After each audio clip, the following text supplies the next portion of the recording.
And then Kristen, I am ready to start recording. And I'll also make this nice and big for us so we can see. But hello, everybody. Good morning. I'm very excited to be here with y'all today. My name is Victoria Thompson. I'm active on Twitter. So if any of y'all are on Twitter, you can follow me at Victoria the Tech. And I'm also very friendly. So if you have any questions or you want to bounce ideas after this session, definitely feel free to reach out. But we're going to be talking about something that I believe is extremely important, especially now, which is just educator self-care in the age of COVID. So currently my district is 100% virtual. There are absolutely no returns or no plans to return back. The last school that I worked at is also 100% virtual with even more plans to not return back. Things are getting kind of scary right now with our kids and our teachers, right? We want to make sure that everyone's okay, but we also want to respect space and boundaries. We want to be sure that our folks, regardless of where they fall, are being taken care of. But I feel like there's just not a lot of applicable tools and a lot of just general knowledge as to how to take care of ourselves. So that's why I created this presentation to share with you all today, because it's so important. Taking care of ourselves is important, especially in the profession of education. So with that being said, I always like to share a little bit about myself before I start talking more. Again, my name is Victoria. I am a proud product of New Jersey K through 12 public education. So born and raised in New Jersey. I don't live there though. I currently live in the Seattle area, so I live in Tacoma. And I'm a former math and science educator, specifically in South Carolina and Washington. I did about 4 years teaching in South Carolina before we moved over to Washington State. And my current role is that of a STEM integration transformation coach. So part of the reason how this kind of came about is because I'm an instructional coach now. I do hear a lot from teachers about stress, right? Managing time, having those types of professional boundaries. And I'm like, well, and then I started giving these talks at my school site. And then definitely there's a need for this kind of outreach everywhere else. I'm also an education and technology consultant with companies around the Seattle area. And if you follow me on social media, you'll find very quickly that I love bread and I love to bake. So I'm a Real Housewives watcher and a Real Housewives lover. And this is one of my favorite housewives, and her name is Dorinda. And she's got a scene where folks are picking on her and they're asking, how are you? And she goes, I'll tell you how I'm doing, not well. So I always try to think and just how are we? And if you want to type in the chat box, feel free, thumbs up, thumbs down. But when I always start, how are we actually, right? If you go to the grocery store, or maybe if you're like interacting with somebody, and if somebody says, how are you? The standard response is, oh, I'm good, how are you? Or I'm well, how are you? How are we actually, right?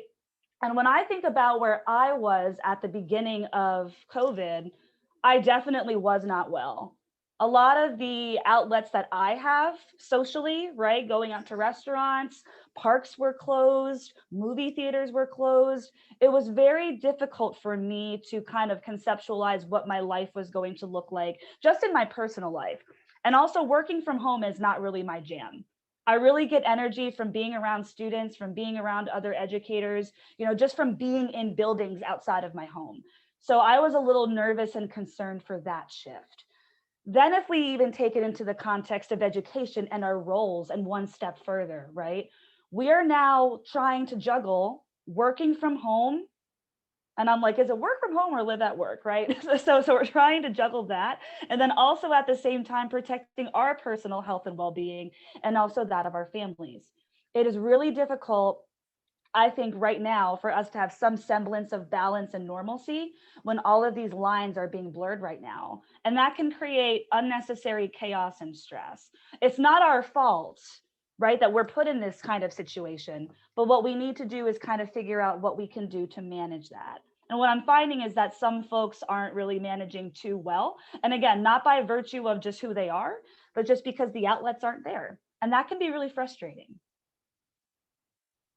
So here are some statistics I'd like for us to just kind of think about, because they impact not just who we are, but also what we do as educators.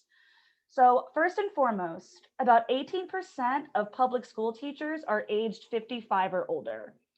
This means that the vast majority of public school teachers are younger than 55, but 18% is still a large chunk, right, of folks that are older in the school system.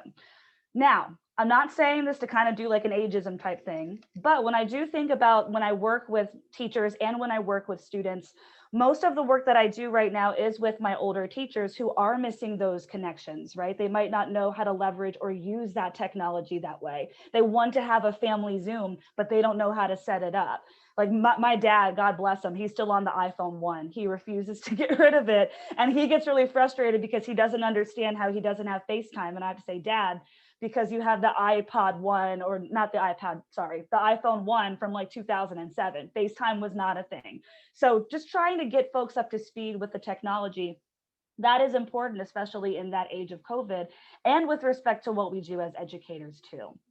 Another harrowing statistic is that most classroom teachers really do only last an average of 5 years in the classroom. And I'm one of those statistics. I didn't leave because I hated it. I left because of, an administrative opportunity came up and I decided to take it. But most of those classroom teachers that last 5 years, when they're gone, and they do not come back. They go on to other professions because at its core, they find it to be too stressful, not enough pay, and too much work. And this was pre-pandemic. Now that we are in the throes of COVID, these numbers are only amplifying. And you'll see in the next couple of statistics, nearly 1 in 4 teachers have health conditions that increase their risk for COVID. That's problematic. And currently in Washington state, the vaccination rollout, I can't get a vaccine until a majority of the population, 55% or older, receive the vaccine. Now, I'm 27. I don't mind being last in line. What I do mind, though, is that our governor is trying to push us back into school buildings, knowing that a majority of our teachers are going to be in school buildings and they're not vaccinated. Our governor is legitimately saying teachers don't need to be vaccinated, but we should be in schools in March. That just doesn't make sense to me. And I feel like that puts us in a very dangerous position. So I'm going to talk a little bit about Pinellas County, because when I was doing research, Florida is pretty open with data, as you know, from a couple other different news stories. But Pinellas County in Florida specifically reported 192 teacher retirements between April 1st and October 1st of this year. And this is up from 168 the year before. So think about it, just from, COVID, April 1st to October 1st, that is almost 30 more teachers that were on the docket for retirement. Why are they leaving? Unsafe working conditions due to COVID. Also, according to an analysis of 145 large school districts, 84 have specified a deadline for teachers to submit intent to retire or resign earlier than last year. So usually that cutoff is around late June, early July. Most of the cutoffs now are shifting to March, April, May. Why is that? Because they, of course, want an accurate head count. And as a data person, I understand that. But it's also very harrowing to think about the fact that they want that accurate head count because people are leaving in droves. And these numbers really are only anticipated to rise, right? It's not going to get better, and it hasn't been getting better because of various reasons. So these are just things for us to keep in mind, of course, as we make decisions for ourselves. But of course, we also want to make sure that we're protected, right? We're important, and we deserve to be in schools and classrooms that are safe for us and also safe for our students. What I'm seeing right now is just not a lot of safety. And when we don't feel safe as humans, that's when we get nervous, that's when we get anxious, and that's when we don't start taking care of ourselves. So I always like to talk too about what I refer to as exploitation of empathy. If you follow me on Twitter, there's a link to my website where I blog about this in about a 5-part series.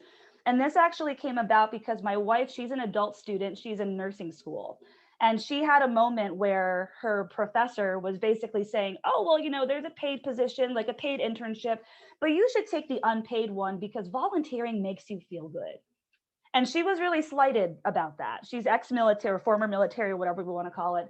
So she came to me and she says, well, has anybody ever asked you that when you were in the classroom or even when you were in schools?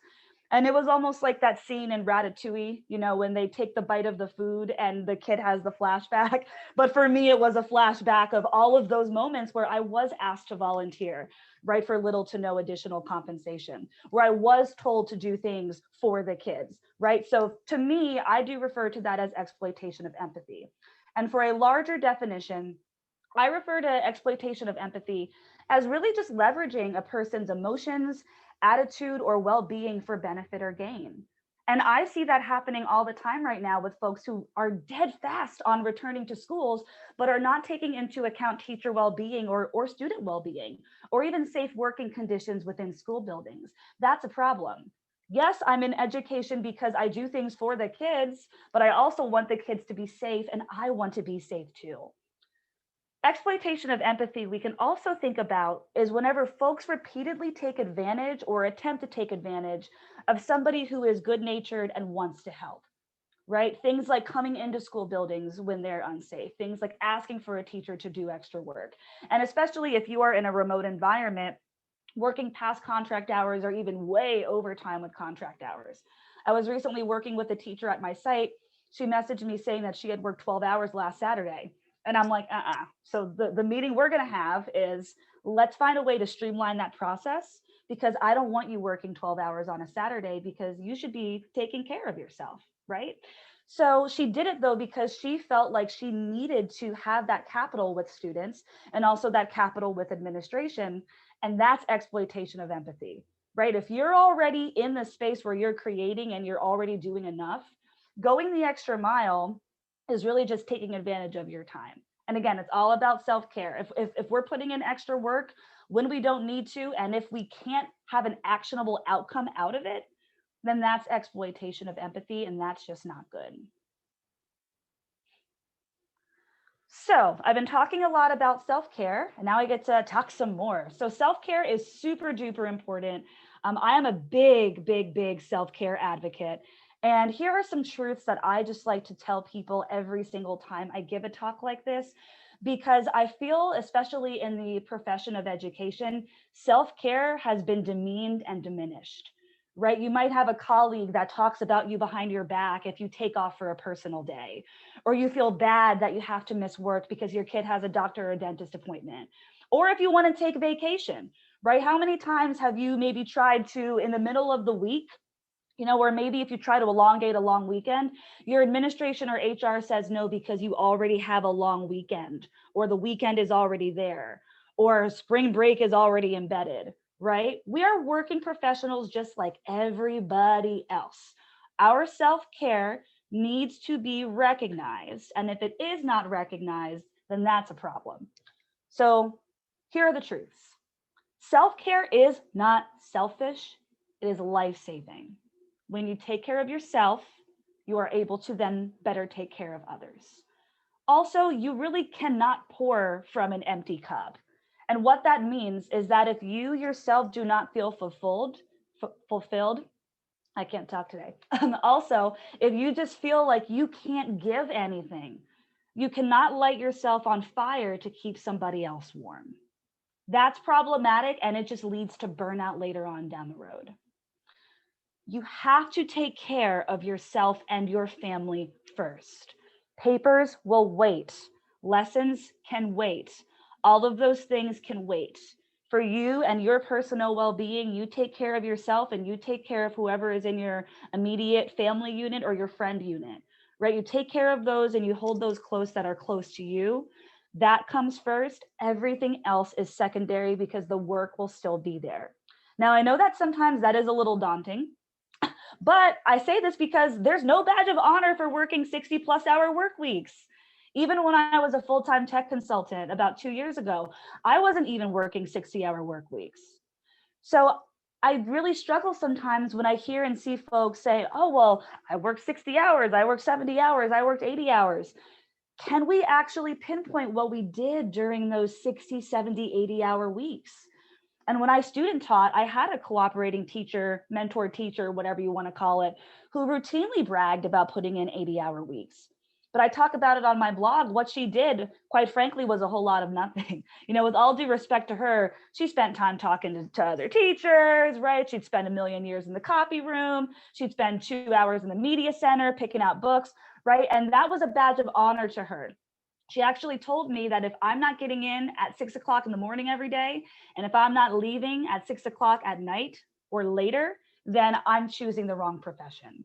And that was the moment where I was like, I just don't know if that's true, right? There's no badge of honor for working 60+ hour weeks. It's just not good. And it also doesn't set yourself up for self-care. Also, something I talk about frequently is that you as an educator shouldn't be working harder than your students, right? If you are putting in hours upon hours upon hours of work, and maybe the final product they have to submit takes about a half hour on their time, that needs to be just a little bit of a balance adjustment so you can take a look at how to lighten that load. And it's okay to be protective of family time and time off. I actually had somebody ask me, because I was away last weekend, why I took off on Friday. And my direct response was, it's none of your business why I took off on Friday, right? It's okay to be protective of your time off. And if people are being snippy about it or asking about it, then that's their thing over there. You're protecting yourself and your self-care over in this lane. And then lastly, this is probably the most important. If you do not feel as though you are not a valued member of your school or your school community, it really is time for you to plan your exit strategy. On my blog, I posted about leaving an abusive teaching workplace for part 1. Part 2 is going to be coming up next week about planning an exit strategy. I was in a situation about 4 years ago where I felt like a valued member of my school, but I didn't feel like a valued member of my team. It was an abusive team, and that situation for me was an abusive workplace.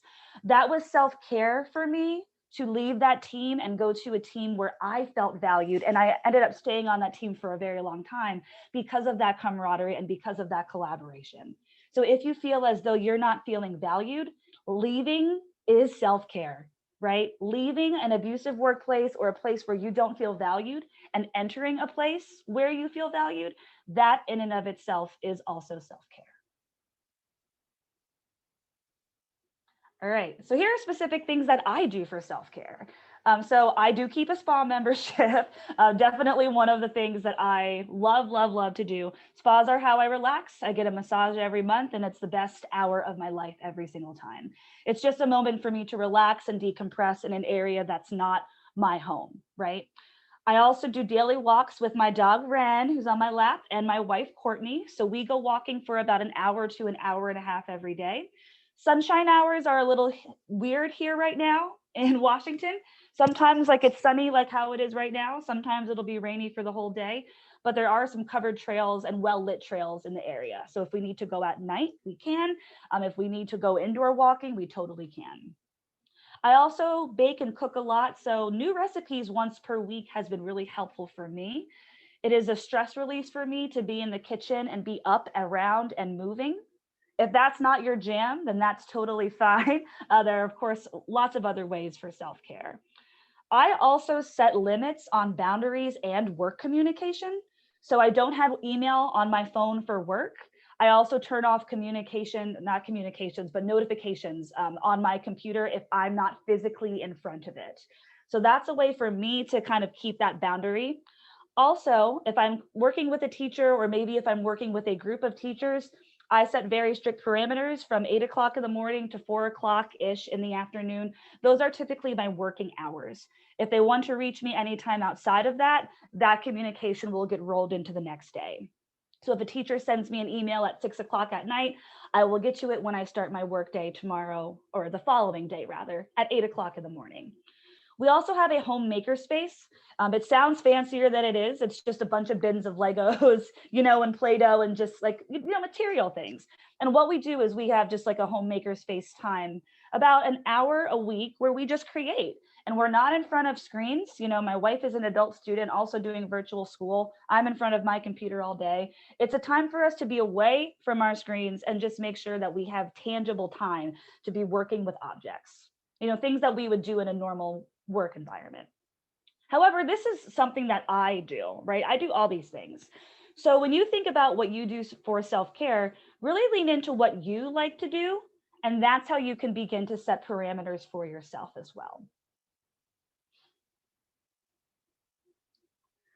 So here are some specifics that we'll be going over in just a few moments. Screen breaks 101, right? So what's the deal with screen breaks? How do I effectively take one? Also, movement breaks 101, right? What's a movement break? Why are they important? Why do I need to take them? Reclaiming your time, right?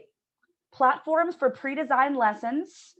And that kind of goes in tandem with student-centered approaches to reducing educator workload, because this gives insight as to how to lighten that load for you and balance it out for you and your students. So with that being said, let's take a look at Screen Breaks 101 first. Let's check it out. So for screen breaks, I always get questions about screen breaks because I do work with some folks that just like to power through the whole time and not really take a screen break. But the science behind screen breaks is honestly pretty phenomenal. And it states that screen breaks should be taken at least once an hour for about 5 minutes at a time. The irony of this, specifically like at my school site, classes are an hour long and transition times are only 5 minutes. Right, so it doesn't really set you up for a super proper screen break, especially if a teacher or somebody goes overtime, but they can at least be done. And screen breaks should be taken completely away from the screen. So like you're not walking around like scrolling Reddit on your phone, right? You're not looking at the TV. They are completely away from the screen. This is where that self-care and self-purpose piece becomes so important, because when you take your screen breaks, it has to be meaningful to you and really just give you something to do to reset your system. So I specifically, about every hour, I'll take Ren outside and we'll just go walk around the block for a minute or so, right? I'll go outside and I'll just breathe, right? Like sometimes that fresh air is a really nice reset. My wife likes to walk around her workspace and do jumping jacks, right? Not in front of the screen. She just likes to be active and all that stuff. Also, push-ups. I found for a lot of students, that's really effective. And when teachers incorporate that, they love doing that. And then petting a dog, I always have to put in. If you've got pets, they're great for screen breaks. This is for us as educators, but with students, this is instrumental, right? So for us as adults, about, at least once an hour, for about 5 minutes at a time. For students, though, if you have an hour-long class, an hour is a lot to just sustain energy on a screen. So what I've been working with a lot of my teachers with is just, hey, how can we incorporate a meaningful screen break? And I've seen a lot of neat stuff that folks have done. One of my favorites was a push-up competition. So it was a 5-minute push-up competition, and that was really neat. There was a 5-minute Rube Goldberg challenge. So the teacher set the timer for 5 minutes and the students ran around their homes trying to find stuff to make, a mini Rube Goldberg machine. And then when they came back, they judged it. That was also a neat one because it was a science class as well. So it tied in directly to standards. So that was a double whammy. Another one that I saw that was neat is that there's a teacher who specifically chooses students to do a music playlist every day. And it's about 5 minutes worth of time. And basically what they do is they do like round robin, hey, what's the song? Right, so just ways to make it fun and engaging for kids.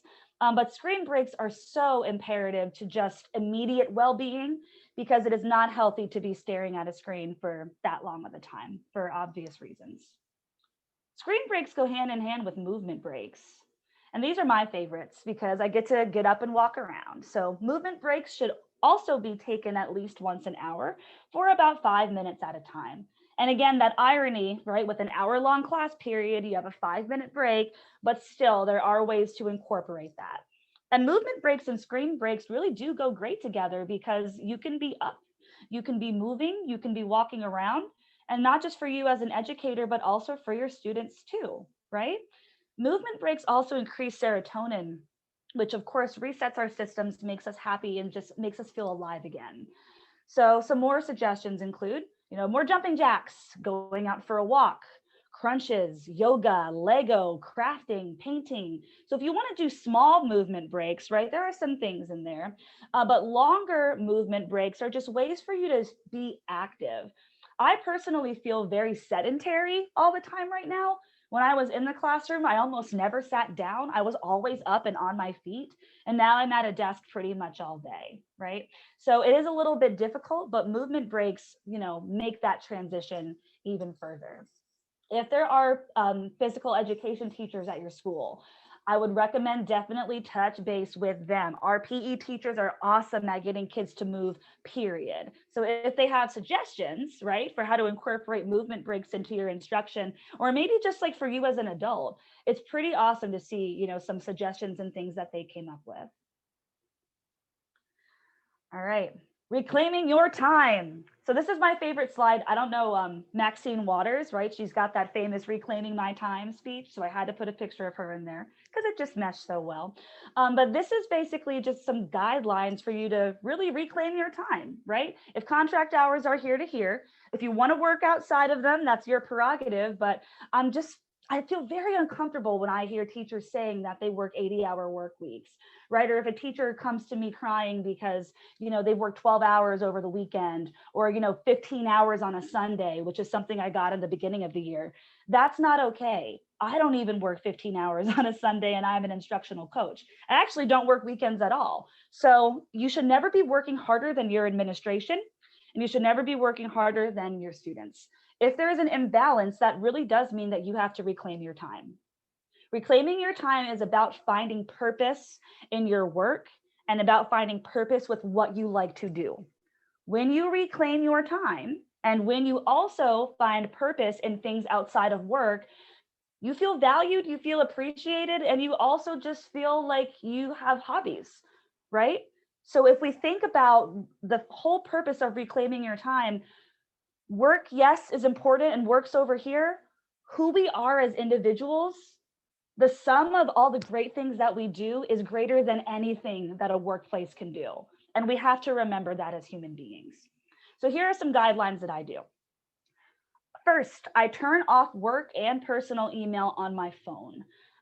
So personal email is still on here. I just turn off notifications. For work, it is not on there at all, right? Not even notifications, not even an app, nothing.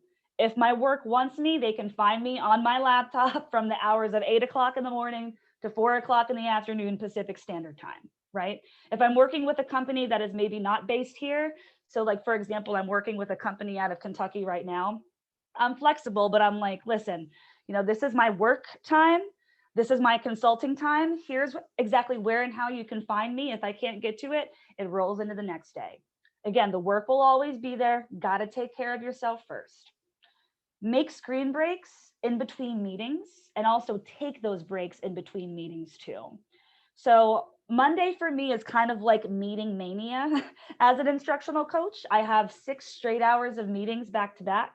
One of the things I started implementing at my site, which has gone over very well, is that if a meeting objective or outcome cannot be explicitly stated, if an agenda is sent, then that meeting gets turned into an email.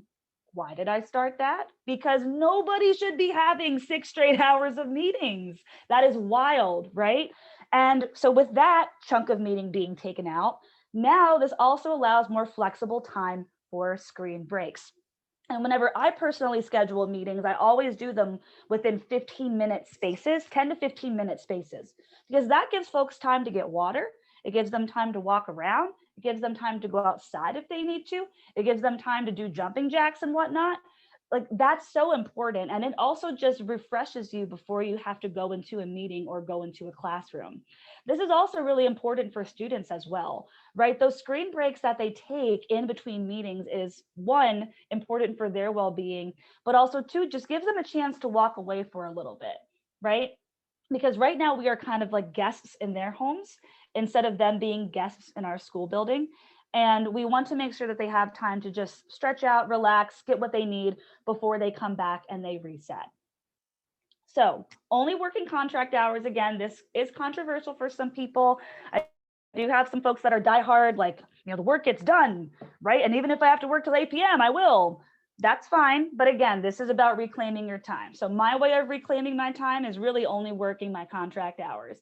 Mine are 8 a.m. again to 4 p.m. Monday through Friday Pacific. I do not work outside of those hours for my job. If somebody needs me or if they send me something later, it just rolls into the next day. I'm also a big fan of not working on the weekends. Weekends are definitely one of the ways that I reclaim my time with my family. That's when we do a lot of our hiking, a lot of our shopping. We'll take Ren on even longer walks.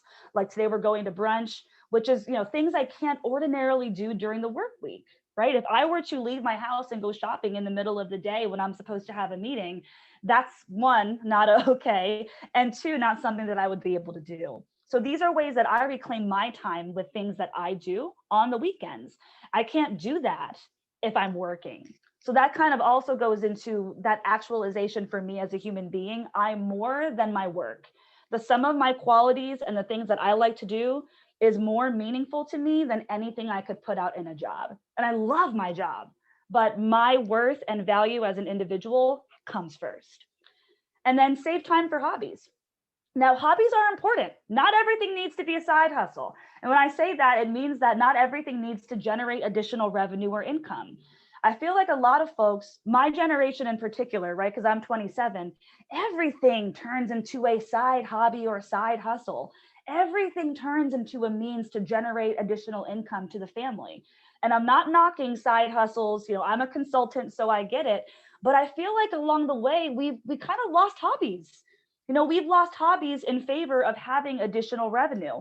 Not everything needs to bring in additional revenue. You can just do things because you like to do them, right? Like the Lego makerspace that we have in our home. That's not additional income. We just like playing with Legos, right? Same with me baking. I don't sell any of my stuff. I'll enter a baking competition every now and then, but I don't sell cakes and pies. I just do it because I like to eat cake and pie. So not everything needs to be a side hustle. We can have hobbies and we can enjoy hobbies. And I feel like that's something that's lost a lot in these types of conversations, but save time for your hobbies because that's a great way for you to reclaim your time. All right, I'm going to stop sharing this because what I'm going to do is start sharing the last two, and those are all really just centered around platforms to help you equalize that workload. So my background is that, again, of a former math and science teacher. So most of my examples will be like that, but they're easily adaptable for you in other areas as well. So I am bringing them up really quickly. And here we go. All right, I'm going to start over here with relations and functions. So I'm a big fan of Pear Deck. If you follow me on social media, you'll also find that out very quickly. Nearpod, if any of y'all use Nearpod, I love Nearpod too, but I am a Pear Deck super fan. Pear Deck is like an interactive PowerPoint presentation. So students can write, they can draw, they can do lots of different stuff. I found Pear Deck and Nearpod to be platforms that level that playing field of teacher doing work, student doing work. And I'll show you. So Pear Deck is a free add-on through Google Slides, also Microsoft PowerPoint. I do love PowerPoint, but the last school I worked at before this, it was mostly Google stuff. And if you take a look, it's through the add-ons, they've got a template library where you can actually go through, and they've got pre-made templates where you can add things, and it's just rocking and it's awesome. So if I go through, they got lesson builders for beginning of lesson, during the lesson, end of lesson. They've got critical thinking. They've got social emotional learning. And then they've got questions for all different types of areas, right? So I mostly concentrated myself within math, but like if I wanted to add an example question, right? Graphing, matching the image, just lots and lots and lots of neat stuff. So what I did for this lesson on relations and functions was this was an Algebra 2 class. Most of the relations function stuff happens in Algebra 1, but by the time the students got to me in Algebra 2, they had no idea what relations or functions were. So my job as an educator, of course, is not to say, well, why don't you remember about relations and functions? My job is to say, okay, let me help you. So I built this lesson on Pear Deck, and it's all about, again, relations and functions. So we started off with the slide where I really wanted them to lean into word problems. So I wanted them to drag dots to the adjectives. So instead of me reading this out loud, like how I might in a normal classroom, because again, that's teacher work. This builds critical thinking for the students and asks them to really think about what an adjective is. And again, this was a math class because I'm a firm believer in that literacy is everybody's responsibility. It's not just the ELA and the social studies teachers, it's also my responsibility as a STEM educator. Also, half the battle with word problems is just figuring out what it's asking you to do. So I created this with my dog and my wife, right? And I asked my kids, hey, drag dots to the adjectives. And then what we did afterwards was we came up with math problems about this, right? We, meaning me and the students, not Mrs. Thompson coming up with the problems herself. This was a collaborative effort. So again, that lessens that teacher burden and it really brings home what students are doing and it makes them equal partners as part of the process. After that, we talked a little bit and did this Venn diagram. What do we know about relations, right? What do we know about functions and both? And we did this, remember, because Pear Deck is interactive, they were all drawing on their slides. And when I shared responses, which are anonymous, by the way, which is great, as a teacher, I can see who said it, but when I present it to the class, it's anonymous. So it takes away that burden of them having the name attached to it. We got to have then an awesome discussion about relations and functions. And it was student driven because it was based off of these student responses. Now, of course, there's stuff that I drove. So, different types of relationships with math, different types of definitions. But then we'll do a notice wonder, right? What are ways to display relations? How do we actually do that? What are examples of relations? Let's draw those too, right? How can we display them? So, and then of course, more interaction, correct the sentence. This is incorrect. So domain actually displays all of the X values. But again, they do this, then we have a dialogue and we discuss misconceptions, right? When things are student driven, it's awesome because then it's not just like we're having like empty Zoom faces on a screen. I usually refer to that as like you're performing to an empty comedy club, because I know that the kids are there, but sometimes their cameras aren't on or their mics are muted. This is a great way to get students involved. And then the discussions are honestly very genuine. And again, all it takes is for you taking that time to build that deck, whether it's Pear Deck, Nearpod, whatever platform you want to use. I think it's great that these things are available because then it becomes a collaborative discussion.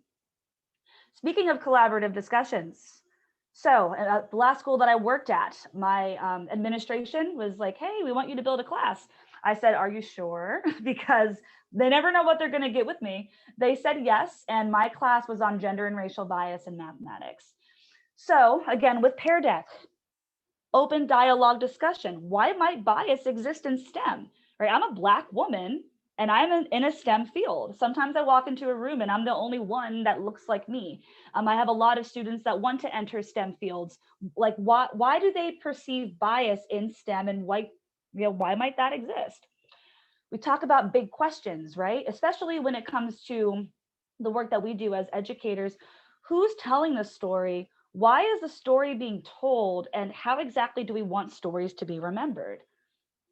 More discussion, right? We've been talking about the Pythagorean theorem. What do we know about Pythagoras, right? We draw things that we've learned. And again, there are things that I drive, like, myths of racial hierarchy and mathematical ability, things like gender hierarchy and mathematical ability. We talk about hidden figures, blah, blah, blah. But one of the things I always had my students do, especially when I taught math, was a math memoir. So we think a little bit just about what we learned that day, what inspired or challenged them, what sat well with them, what doesn't sit well with them. And that's private journaling that they do. So this is like a composition notebook that they write in. Then for step 2, they share out one challenge, learning, or a growth opportunity. And then for step 3, again, that's that independent reflecting in the math memoir. So that's time for them to have independent journaling, again, because literacy is everybody's responsibility, in their math memoir notebooks. But what I really liked about this lesson in particular is that at the end, right, the exit ticket is not something that I, as the teacher, created, right? Like I'm not collecting it, if that makes sense. they're doing something in a notebook that they can track and progress, and then we can then use that as cause for discussion the very next day. Now, math memoirs, to them, they were private unless they wanted to bring it up. So hence step 2, share out one challenge, learning, or growth opportunity. But again, even all the slides building up to it gave chances for student choice and voice in ways where if this were just an ordinary PowerPoint where I rambled for 50 minutes about, gender and racial bias in STEM, then I would have lost folks and it wouldn't have been interactive. I'm also a big project gal, so I'm very lucky. The school site that I look at right now is Project-Based Learning, which is very fun for me as an instructional coach. But before I entered this role, I did a lot of projects with my students, specifically with mathematics. So we did an activity on lines, angles, and angle relationships in the community and the world. And this was more of like an exploratory thing, right? I can teach you about lines, angles, and angle relationships, but they're literally all around us. So let's take this live. So I had them pick a building or landmark in the area. Some of my students were international last year, so I wanted to be respectful, of course, of their spaces and their cultures, because I got a lot of questions about, does it have to be, in the United States? No, it can be anywhere, because the power of virtual is that we can do virtual expeditions and just have a lot of fun. So I wanted them to pick a building or landmark. They had to do research on that building about history, significance, blah, blah, blah. And then I wanted them to visit that building, do a digital exploration, all that fun stuff. Then I wanted them to compile their findings in either a Word document or a Buncee presentation. And I'll show you all Buncee in a minute. But I really, really love this because literally when this was over a 3-day period, all I did was set the reminders and say, go. I did not do a lick of work besides supporting students.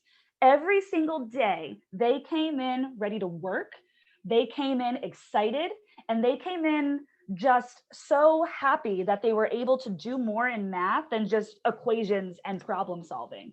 And I would tell them, this is still problem solving, right? This is still problem solving. You're just doing it differently. Even with number 5, I told them if the building or landmark is currently undergoing restoration or a model, I wanted them to comment on new lines, angles, and angle relationships that could be formed. If it wasn't going under restoration or remodel, I wanted them to be the architect and take time themselves to be like, okay, well, like a tower might look good. What kind of lines and angles can be formed from that? And it was really neat to see their creativity and their thought process there. Student-driven, student-centered, student-created. And this was the rubric that I had for it that very clearly laid out everything there. All right, last but not least, I'm also a very big fan of platforms that help you just lesson create and also have pre-made things that are already there. I've got a lot on deck, so if you're interested in hearing more, feel free to reach out after. But the one that I always like to show and demonstrate is Buncee, because Buncee's got a lot.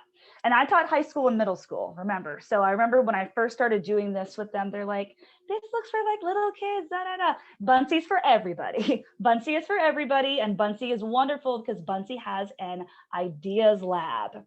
So when I go to the ideas lab for Buncee, these are already pre-made lessons, pre-made documents, and pre-made presentations. And the wonderful thing is that if you want to, you can just take it as is and use it with your students.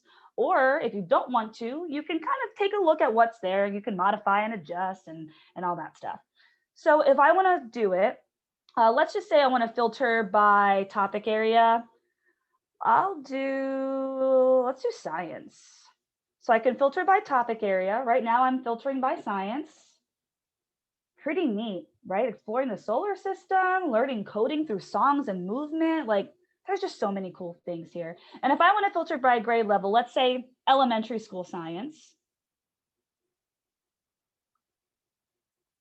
You can see I've got 68 different pre-made things that I can peruse and look for.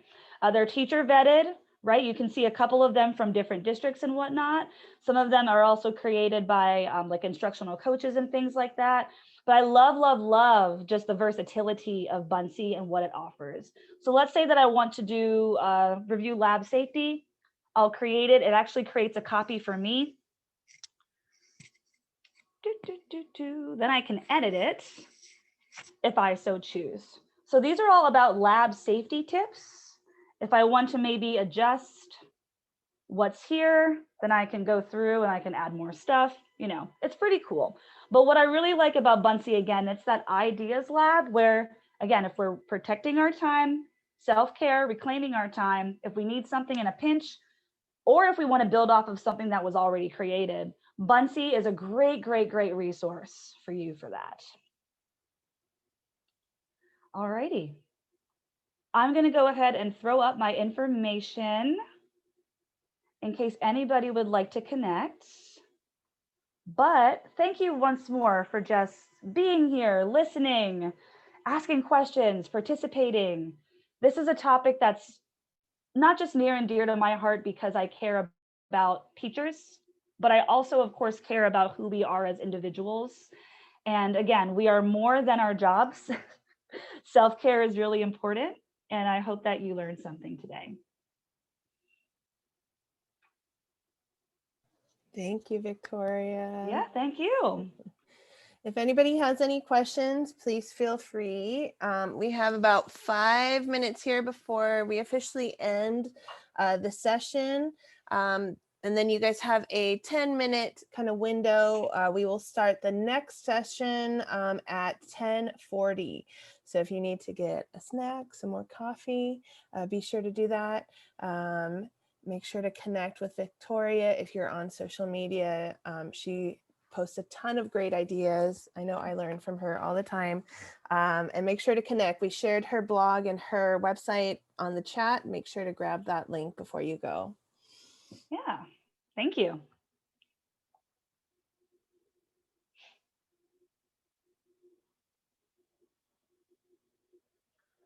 I also learned that it's National Pet Day today.